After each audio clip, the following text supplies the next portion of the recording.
What do you think about all like these Iranian women that are just dressing naked now in the name of freedom? Yeah, they fail to see the irony that power can only come if you're naked. How does that make any sense? That I I don't can know. I can only be free, I can only be powerful if I remove my clothing. Is that what they're saying? That freedom means that you now have to look at my body. So I just don't get that. How does that make any sense? What's the correlation between freedom and nakedness? Why is it that when somebody becomes free, they don't say I'm going to put on more clothes? Why don't they do that?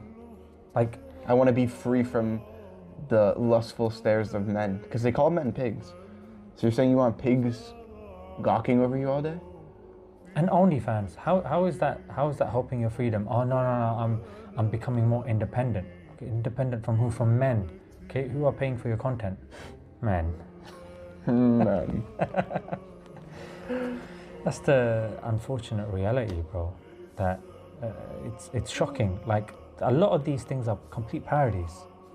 Even when they say, oh, they have to wear burqas over there and cover their faces, they don't do that in Iran. A lot of people don't know this. They don't cover their faces in Iran. So it's this just throwing everything. You know, they say throw enough shit and some will Sticks. stick. That's exactly what it is. Yeah. I think it's personally just a lot of propaganda to try to cater to white men. Because a lot of white men in America are corn-brained.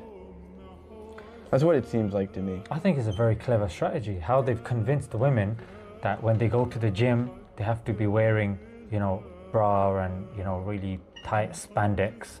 When they go to the beach, they have to be in bras and knickers. I don't get this. How on earth have you convinced women that? Because if you see some old footage, the old footage actually shows British women standing outside a shop. Yep. And there's a mannequin. A low-cut dress. Yeah, and they're like, which shameless person would wear this? Yeah, who would ever wear that? Yeah. And that's exactly what they did. They Yeah.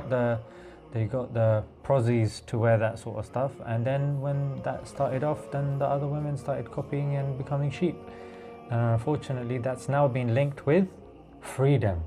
That was the same thing that helped cigarettes sell. What was the guy's name, the famous propagandist? He's from the lineage of Sigmund Freud. Maybe somebody in the chat can remind us. The father of propaganda. He sold cigarettes because he linked it to women's freedom. Really? Yeah. His name is Bernard something. Has somebody said something in the No, not chats? yet. Let me see. What's it? The Godfather of propaganda? Yeah. Isn't that such a weird name too? Godfather, like, what a weird name. Edward Bernays. Edward Bernays. He's the guy. He's the one that linked cigarettes to freedom, and it's the same now. It's about connection.